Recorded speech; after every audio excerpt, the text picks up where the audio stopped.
لیا کرتی، بابرکت ہے جو نام اس نام سے شروع کرتی، سب تکبر فقط اسی ذات کو زیبا ہے، کل عاجزی اس کی بارگاہ میں پیش کرتی، دونوں جہاں میں فقط اسی کی بادشاہی ہے، میں آغاز اپنا انجام اپنا اسی کے نام کرتی۔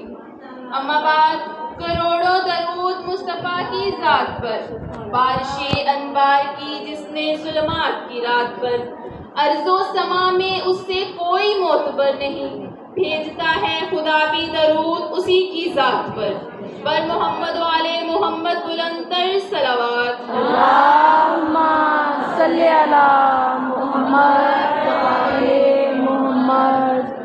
اعوذ باللہ من الشیطان الرجیم، بسم اللہ الرحمن الرحیم، الحمدللہ رب العالمین، الصلاة والسلام علی سیدنا و شفیع ذنوبنا و حبیب قلوبنا ابی القاسم محمد۔ اللہم صلی علی محمد و آل محمد وعلى الطيبين الطاهرين المعصومين المظلومين وآسيك ما بقية الله في أرض، اللهم صل وسلم وزد وبارك على صاحب الدعوة النبوية والصولة الحيدرية والإسمة الفاطمية والإسمة الفاطمية والشجاعة الحسينية والعبادة السجادية والآثار الباقرية والمآثار الجعفرية والعلوم القاسمية والحجج الرضاوية والجود التقوية والنقاوة النقوية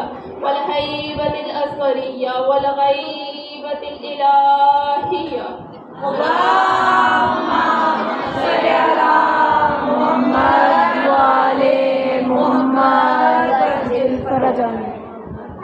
نعرہ تکبیر، اللہ اکبر، دونوں ہاتھ بلند کر کے نعرہ تکبیر، اللہ اکبر، نعرہ تکبیر، اللہ اکبر، نعرہ رسالت، یا رسول اللہ، نعرہ رسالت، یا رسول اللہ، قدیر نعرہ علی حق، نعرہ حیدری، یا حیدری، یا حیدری، یا حسینیت زندہ باد، حسینیت، زندہ باد، یزیدیت زندہ باد، یزیدیت، زندہ باد۔ پر محمد و آل محمد بلندتر صلوات۔ اللہم صلی علی محمد و آل محمد۔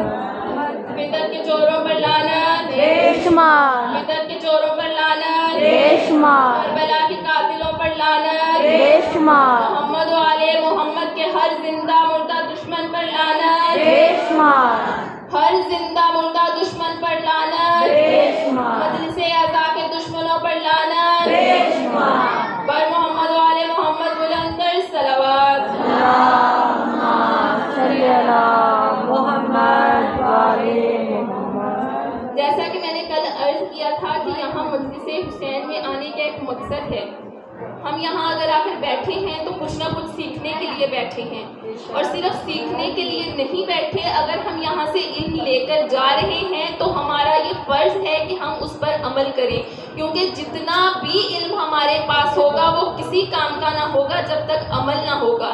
تو آج یہاں ہم اگر بیٹھے ہیں تو یہاں انسانیت سیکھنے کے لیے بیٹھے ہیں، کیونکہ کربلا درس ہے انسانیت کا، کربلا درس ہے انسانیت کا۔ کوئی یہاں پر شیعہ سنی کوئی اختلافات نہیں ہیں، یہاں سب حسین کے ماننے والے ہیں، کیونکہ حسین نے انسانیت کا درس دیا، کیونکہ حسین نے انسانیت کا درس دیا کربلا میں۔ اب یہاں جب ہم بیٹھے ہیں تو جتنی بھی میری مائیں بہنیں بیٹھی ہیں سب اپنے اپنے اعمال کی خود ضامن ہیں، میں اپنے اعمال کی خود ضامن ہوں، میں اپنے اعمال کی ذمہ دار ہوں، تو یہ ہمارا فرض ہے کہ ہم دوسروں کے اعمال پر نظر نہ دوڑائیں بلکہ اپنے اعمال کو دیکھیں۔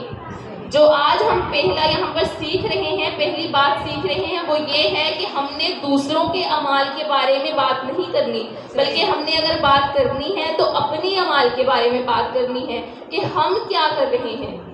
اسی لیے میں اپنے اعمال کے بارے میں اس کو مد نظر رکھتے ہوئے یہ بات کروں گی کہ جب میں الاجل کی صدا بلند کرتی ہوں تو مجھے لگتا ہے کہ میرے امام مجھے کہتے ہوں گے دل سے لبیک کہا ہو تو کوئی بات بنے، دل سے لبیک بات بنے، خون اشکوں میں ملا ہو تو کوئی بات بنے، قرض غیبت کا ادا ہو تو کوئی بات بنے، مثل حر محو بگا ہو تو کوئی بات بنے، فاصلے چند ہی لمحوں میں سمٹ سکتے ہیں، تم اگر چاہو تو ہم آج پلٹ سکتے ہیں، تم اگر چاہو تو ہم آج پلٹ سکتے ہیں، سب کی آنکھیں ہیں کھلی پر کوئی بیدار نہیں، 313 سپاہی میرے تیار نہیں، میں وہ یوسف ہوں جس کا کوئی خریدار نہیں، اتنا تنہا تو کسی قوم کا سردار نہیں، جو گزرتی ہے میرے دل پہ سناؤں کیسے، تم مجھے خود ہی بتاؤ کہ میں آؤں کیسے۔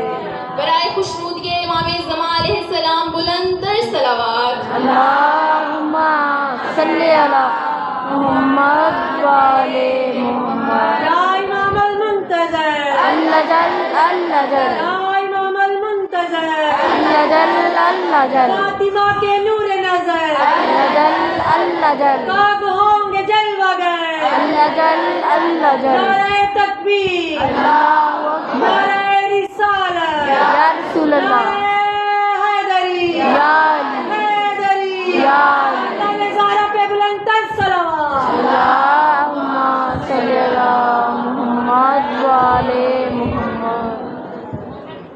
مومنات، سر اٹھا کر جینے کے واسطے فقط یہی کافی ہے کہ ہم اللہ کے بندے ہیں، محمد مصطفیٰ صلی اللہ علیہ وآلہ وسلم کے امتی ہیں۔ سب کی توجہ میری طرف ہو، تمام مومنات کی توجہ میری طرف ہو، فقط یہی وجہ کافی ہے سر اٹھا کر جینے کے واسطے کہ ہم اللہ کے بندے ہیں، محمد مصطفیٰ صلی اللہ علیہ وآلہ وسلم کے امتی ہیں، علی المرتضیٰ کے شیعہ ہیں، اولاد زہرا کے عاشق ہیں، اولاد زہرا سے محبت رکھنے والے ہیں، حسین کے عزادار ہیں اور امام زمانہ علیہ السلام کے منتظر ہیں۔ اب یہاں میں نے جو کہا کہ امام زمان علیہ السلام کے منتظر ہیں، کیا ہم منتظر ہونے کا حق ادا کرتے ہیں؟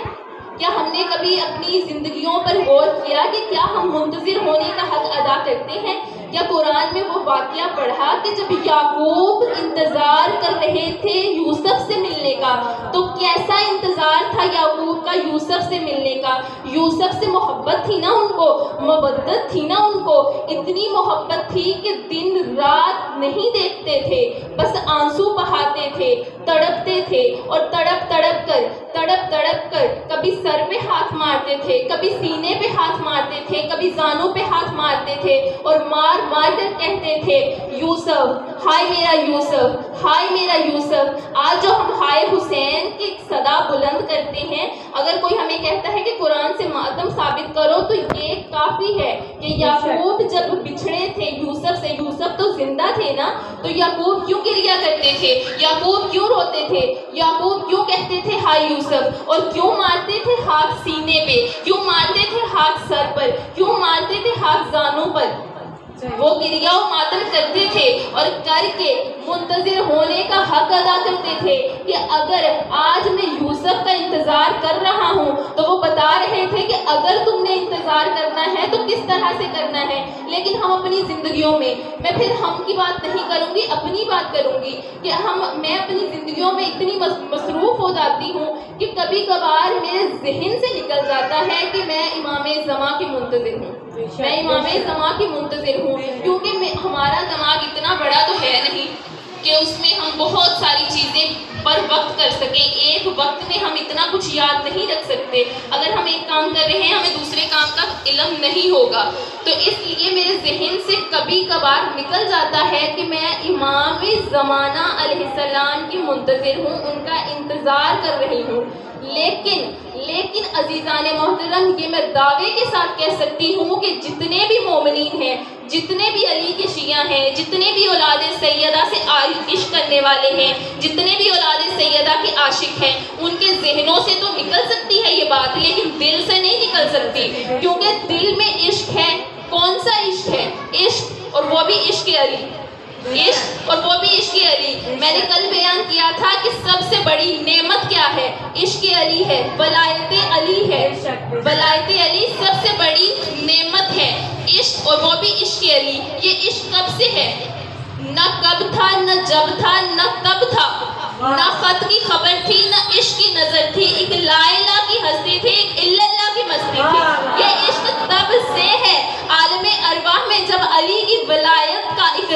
مانگا اللہ نے تو تب یہ عشق ہمارے دلوں میں ڈال دیا تھا، تب یہ ہماری لبیک کی صدائیں ہی تھی جو آج علی کا عشق بن کر ہماری رگوں میں دوڑ رہا ہے، جو آج علی کا حیدری یا علی حیدری یا حیدری حیدری یہ شاہ نجف بلند تر صلوات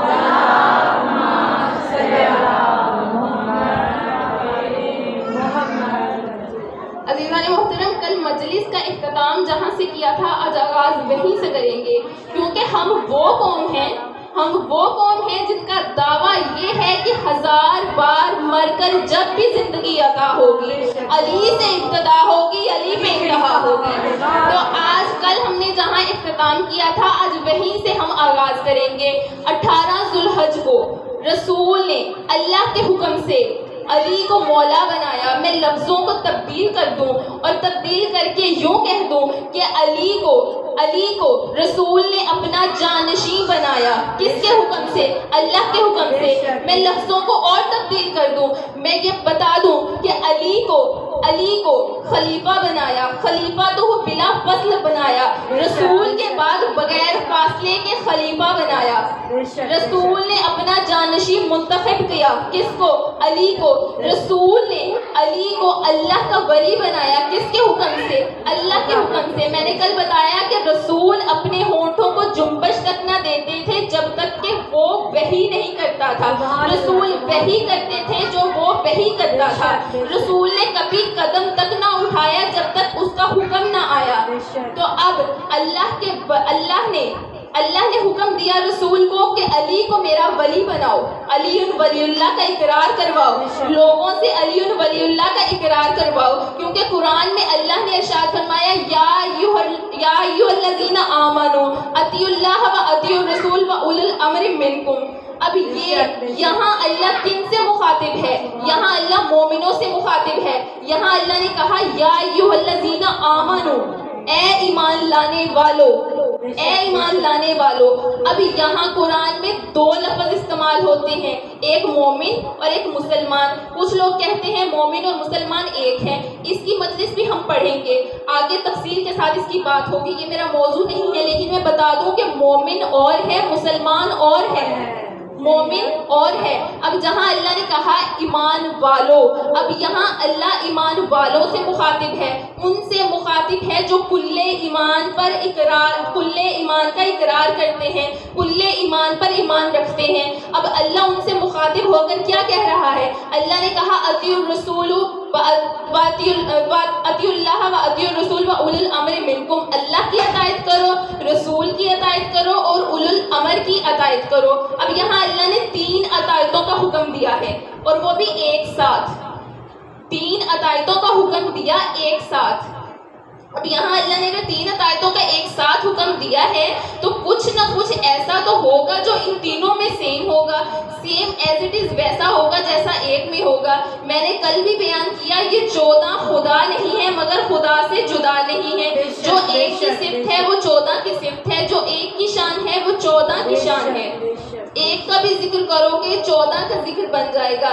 اب یہاں میں تفصیل میں جانے سے پہلے تھوڑا سا تبصرہ کرنا چاہوں گی کہ جب آدم علیہ السلام کو اللہ نے خلق کر دیا، آدم علیہ السلام کا پتلا تیار کر دیا، تیار کرنے کے بعد اللہ نے حکم دیا فرشتوں کو، کہا کہ جب میں آدم کے پتلے میں روح پھونک دوں تو فوراً سجدہ زیر ہو جانا، فوراً سجدے میں گر جانا۔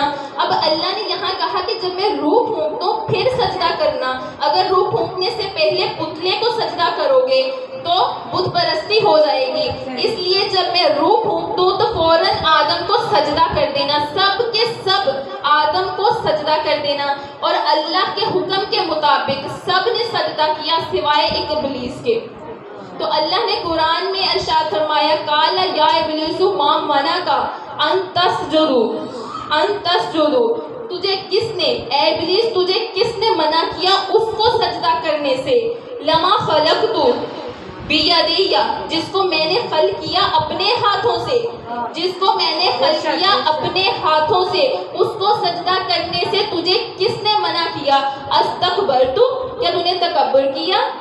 یا ام کنت من العالین، یا تو عالین میں سے ہے،